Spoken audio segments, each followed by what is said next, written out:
प्रधानमंत्री नरेंद्र मोदी के फ्रांस दौरे ने वैश्विक मंच पर भारत की ताकत को नई पहचान दी है। पेरिस में आयोजित प्रौद्योगिकी सम्मेलन में प्रधानमंत्री ने भारत को कृत्रिम बुद्धिमत्ता और नवाचार का उभरता हुआ केंद्र बताया। वहीं 7 प्रमुख देशों के शिखर सम्मेलन में उन्होंने वैश्विक दक्षिण की आवाज को मजबूती से उठाया। इस दौरान फ्रांस के राष्ट्रपति इमैनुअल मैक्रों और अमेरिका के राष्ट्रपति डोनाल्ड ट्रंप के साथ महत्वपूर्ण बैठक हुई, जिनमें व्यापार, रक्षा, निवेश, तकनीकी सहयोग पर चर्चा की गई। भारत की बढ़ती वैश्विक भूमिका का यह बड़ा संकेत माना जा रहा है। राष्ट्रीय पात्रता सह प्रवेश परीक्षा की पुनर्परीक्षा से पहले संदेश सेवा मंच टेलीग्राम पर लगाए गए अस्थायी प्रतिबंध को लेकर दिल्ली उच्च न्यायालय में केंद्र सरकार के फैसले को सही ठहराया है। अदालत ने कहा है कि परीक्षा की निष्पक्षता और सुरक्षा बनाए रखना सर्वोच्च प्राथमिकता है। सरकार का तर्क था कि कुछ संगठित गिरोह मंच का इस्तेमाल प्रश्न पत्र लीक और धोखाधड़ी फैलाने के लिए कर रहे थे। दूसरी ओर टेलीग्राम ने इस प्रतिबंध को लाखों उपयोगकर्ताओं के अधिकारों पर असर डालने वाला बताया है। फिलहाल प्रतिबंध जारी रहेगा। मध्य प्रदेश, उत्तर प्रदेश और राजस्थान में प्री मानसून गतिविधियां तेज हो गई हैं। कई इलाकों में बारिश, तेज आंधी और गरज चमक के साथ मौसम का मिजाज बदल रहा है, जिससे लोगों को भीषण गर्मी से राहत मिली है। वहीं दूसरी ओर महाराष्ट्र के कुछ हिस्सों में लू का प्रकोप जारी है और मौसम विभाग ने सतर्क रहने की सलाह दी है। मौसम विभाग के अनुसार आने वाले दिनों में उत्तर और मध्य भारत के कई क्षेत्रों में बारिश की संभावना बनी रहेगी, जबकि कुछ इलाकों में तेज हवाएं और वज्रपात भी देखने को मिल सकता है। अंतर्राष्ट्रीय योग दिवस की तैयारियों के बीच कोलकाता के रेड रोड पर आयोजित होने वाले मुख्य कार्यक्रम को लेकर सुरक्षा और व्यवस्थाओं को अंतिम रूप दिया जा रहा है। प्रधानमंत्री नरेंद्र मोदी के प्रस्तावित दौरे को देखते हुए प्रशासन पूरी तरह सतर्क है। इस बीच न्यायालय के आदेश के बाद कार्यक्रम स्थल और आसपास की व्यवस्थाओं में आवश्यक बदलाव किए गए हैं। हजारों लोगों की भागीदारी वाले इस आयोजन में सुरक्षा, यातायात और जन सुविधाओं पर विशेष ध्यान दिया जा रहा है। प्रशासन का कहना है कि योग दिवस का यह आयोजन भव्य और सुव्यवस्थित तरीके से संपन्न कराया जाएगा। देश भर में राजनीति, प्रशासनिक और मौसम से जुड़ी गतिविधियां तेज बनी हुई हैं। कई राज्यों में मानसून पूर्व बारिश से लोगों को राहत मिली है, जबकि कुछ क्षेत्रों में गर्मी का असर अभी भी जारी है। राजधानी दिल्ली सहित विभिन्न शहरों में सुरक्षा और प्रशासनिक तैयारियों को लेकर महत्वपूर्ण बैठक हुई है। वहीं शिक्षा, न्यायपालिका और राष्ट्रीय स्तर के कई मुद्दों पर भी लगातार फैसले और अपडेट सामने आ रहे हैं। सरकार और प्रशासन की नजर प्रमुख घटनाक्रमों पर बनी हुई है। शिक्षा जगत और राजनीति से बड़ी खबर, लोकसभा में विपक्ष के नेता राहुल गांधी ने पेपर लीक, बढ़ती शैक्षणिक फीस और बेरोजगारी के मुद्दे पर देशव्यापी छात्र अभियान की शुरुआत की है। इस अभियान के माध्यम से छात्रों और युवाओं की समस्याओं को राष्ट्रीय स्तर पर उठाने की प्रक्रिया की जा रही है। राहुल गांधी ने कहा कि परीक्षा घोटाले, महंगी शिक्षा और रोजगार की कमी युवाओं के भविष्य को प्रभावित कर रही है। अभियान के तहत विभिन्न शहरों में छात्र सम्मेलन और हस्ताक्षर अभियान आयोजित किए जाएंगे ताकि छात्रों की आवाज सरकार तक पहुंचाई जा सके। प्रधानमंत्री नरेंद्र मोदी की फ्रांस यात्रा के दौरान फ्रांस के राष्ट्रपति इमैनुअल मैक्रों ने हिंदी में संदेश देकर भारत के प्रति विशेष सम्मान और मित्रता का परिचय दिया। राष्ट्रपति मैक्रों ने भारत फ्रांस संबंधों को और मजबूत बनाने की प्रतिबद्धता दोहराई तथा दोनों देशों के बीच सहयोग को नई ऊंचाइयों तक ले जाने की बात कही। प्रधानमंत्री मोदी ने भी इस आत्मीय स्वागत के लिए आभार व्यक्त किया। दोनों नेताओं के बीच व्यापार, रक्षा, प्रौद्योगिकी और वैश्विक मुद्दों पर महत्वपूर्ण चर्चा हुई, जिससे भारत फ्रांस साझेदारी के लिए एक सकारात्मक संकेत माना जा रहा है। झारखंड की राजनीति से बड़ी खबर, राज्यसभा चुनाव में बड़ा उलटफेर देखने को मिला। एनडीए समर्थित निर्दलीय उम्मीदवार परमल नथवानी ने क्रॉस वोटिंग के बीच जीत दर्ज कर ली है। उन्होंने कांग्रेस उम्मीदवार प्रणव झा को हराया है। वहीं दूसरी सीट पर झारखंड मुक्ति मोर्चा के बैजनाथ राम विजयी रहे। इस चुनाव परिणाम में विपक्षी गठबंधन की एकजुटता पर सवाल खड़े कर दिए हैं। राजनीतिक गलियारों में क्रॉस वोटिंग को लेकर चर्चाएं तेज हैं। इस जीत को एनडीए के लिए बड़ी राजनीतिक सफलता माना जा रहा है। राष्ट्रीय जनता दल नेता तेज प्रताप यादव से जुड़े विवाद ने नया मोड़ आया है। अनुष्का यादव के भाई आकाश यादव के तेज प्रताप यादव के खिलाफ अदालत का रुख किया है और गंभीर आरोप लगाए हैं। शिकायत में जबरन घर में प्रवेश और धमकी देने जैसे आरोपों का उल्लेख किया गया है। तेज प्रताप यादव ने इन आरोपों को खारिज करते हुए इसे बेबुनियादी बताया है। मामले के बाद बिहार की राजनीति में एक बार फिर हलचल तेज हो गई और अब सबकी नजर आगे की कानूनी कार्रवाई पर है।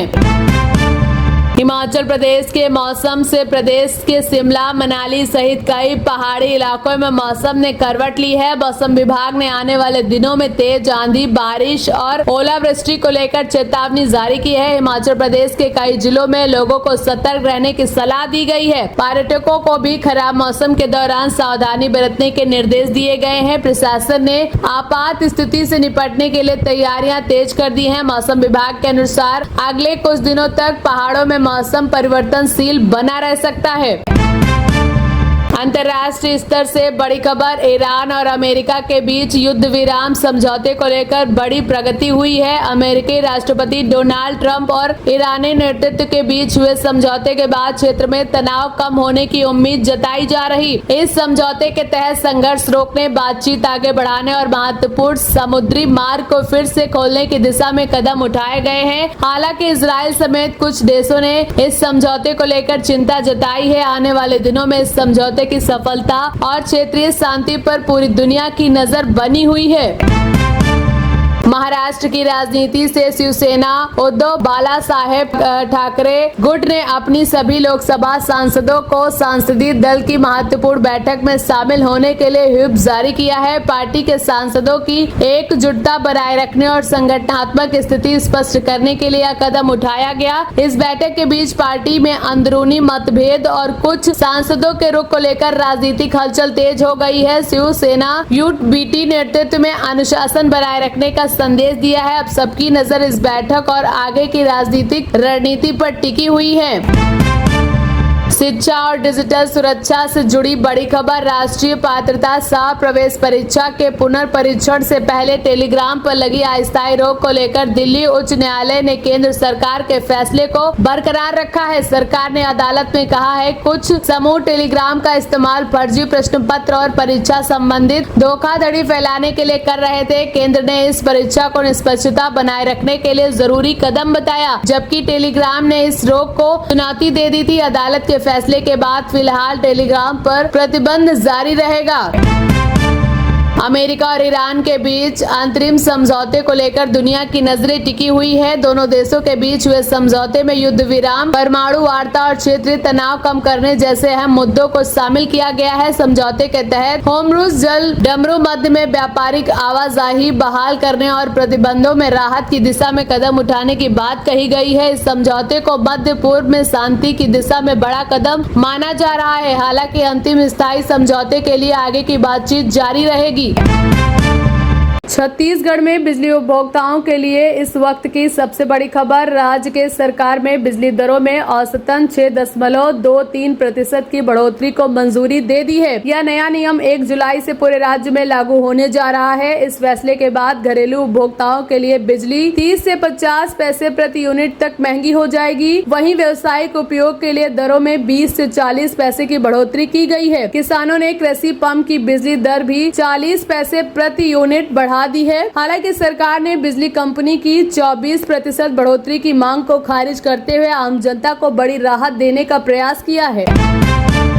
मध्य प्रदेश के मौसम से प्रदेश में मानसून की रफ्तार धीमी पड़ गई है और बारिश में कमी दर्ज की गई है। मौसम विभाग के अनुसार इस बार मानसून के आगमन में देरी हो सकती है और 25 जून के आसपास प्रदेश में इसके सक्रिय होने की संभावना जताई जा रही है। बारिश कम होने से किसानों की चिंता बढ़ गई है। वहीं कई इलाकों में गर्मी और उमस का असर बना हुआ है। हालांकि प्री मानसून गतिविधियों के चलते कुछ क्षेत्रों में बारिश और तेज हवाओं की संभावना बनी हुई है। मौसम विभाग ने लोगों को सतर्क रहने की सलाह दी है। बड़ी खबर नई दिल्ली से सामने आ रही, राष्ट्रपति द्रौपदी मुर्मू ने स्किल सेल रोग के खिलाफ जागरूकता और सेवा कार्यों में योगदान देने वाले योद्धाओं को सम्मानित किया है। इस अवसर पर उन्होंने स्किल सेल एनीमिया से प्रभावित लोगों के लिए बेहतर स्वास्थ्य सुविधाओं और जागरूकता अभियान की जरूरत पर जोर दिया है। मध्य प्रदेश के खंडवा जिले के ओमकारेश्वर क्षेत्र से जुड़े लोगों की इस उपलब्धि को विशेष पहचान मिली है। सम्मान समारोह में बीमारी से लड़ने और समाज में जागरूकता फैलाने वाले प्रयासों की सराहना की गई है। स्किल सेल उन्मूलन की दिशा में ऐसे प्रयासों को महत्वपूर्ण कदम माना जा रहा है। उत्तर प्रदेश में भीषण गर्मी का दौर जारी है और बांदा में तापमान ने लोगों को बेहाल कर दिया है। बांदा देश के सबसे गर्म इलाकों में दर्ज किया गया है, जहां पारा 43 डिग्री सेल्सियस के पार पहुंच गया है। मौसम विभाग के अनुसार आने वाले दिनों में कुछ इलाकों में बारिश और आंधी से राहत मिलने की संभावना है, लेकिन गर्मी और उमस का असर अभी बना रहेगा। मानसून की रफ्तार पर भी लोगों की नजरें टिकी हैं। प्रशासन ने लोगों से तेज धूप में सावधानी बरतने और पर्याप्त पानी पीने की अपील की है। सराफा बाजार से बड़ी खबर, आज सोने और चांदी की कीमतों में बड़ी गिरावट दर्ज की गई है। बाजार में सोने का भाव करीब 3,000 रुपए प्रति 10 ग्राम तक नीचे आया है, जबकि चांदी में करीब 8,000 रुपए प्रति किलोग्राम की गिरावट देखने को मिली है। विशेषज्ञों के अनुसार अंतर्राष्ट्रीय बाजार में स्थिरता और वैश्विक घटनाक्रमों के असर से कीमती धातुओं की कीमतों में बदलाव आया है। खरीद करने वाले ग्राहकों के लिए राहत की खबर मानी जा रही, हालांकि अलग अलग शहरों में भाव में अंतर हो सकता है। सोना खरीदने से पहले अपने शहर में ताजा भाव और शुद्धता की जांच जरूर करें। अमेरिका और ईरान के बीच तनाव कम करने की कोशिशों के बीच युद्ध विराम और शांति समझौते को लेकर हलचल तेज हो गई है। दोनों देशों के बीच हुए अंतरिम समझौते के होमरूज जल डमरू मध्य से तेल आपूर्ति बहाल करने वाले परमाणु मुद्दों पर बातचीत और क्षेत्रीय स्थिरता जैसे अहम विषय शामिल हैं। अमेरिकी राष्ट्रपति डोनाल्ड ट्रंप ने इसे शांति की दिशा में कदम बताया। वहीं ईरान की ओर से भी आगे की बातचीत को लेकर संकेत दिए गए हैं। अब पूरी दुनिया की नजर इस समझौते के असर और पश्चिमी एशिया के भविष्य पर टिकी हुई है।